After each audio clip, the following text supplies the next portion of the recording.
ఈ మధ్య సోషల్ నెట్వర్క్లో హీరో రవితేజ ఫ్యామిలీ ఫోటో చూసిన ఆయన అభిమానులకు అదొక ప్లెజెంట్ సర్ప్రైజ్గా అనిపించింది. ఎందుకంటే ఆయన మొదటి నుంచి తన వ్యక్తిగతమైన విషయాలను గోప్యంగానే ఉంచుతున్నారు. కారణం ఏమిటంటే, నేను వర్క్ని ఇంటికి తీసుకెళ్లను, ఇంటిని వర్క్ దగ్గర తీసుకురాను.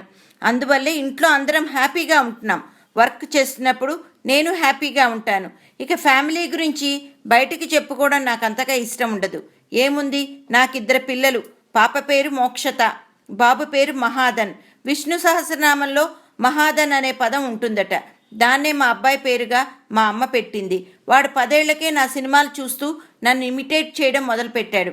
ఆ సంగతి అలా ఉంచితే, నేను ఎక్కువ సినిమాలు చేయడం లేదని, సరైన కథలు ఎంపిక చేసుకోవడం లేదని, రిలాక్స్ అయిపోయానని రకరకాలుగా అనుకుంటున్నారు.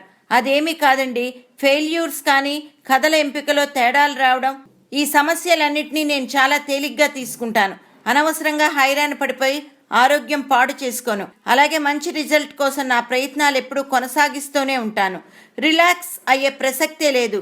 స్లో అయిపోవడం, డల్నెస్, పనులు వాయిదా వేయడం, నెగిటివ్ ఆలోచనలు, వీటన్నిటినీ దగ్గరకు రానియను. నేను అసిస్టెంట్ డైరెక్టర్గా పనిచేసినప్పుడు అంతే, ఇప్పుడు అంతే. నేను 99% కష్టపడతాను, అదృష్టానికి 1% ఇస్తాను అంటున్నారు రవితేజ.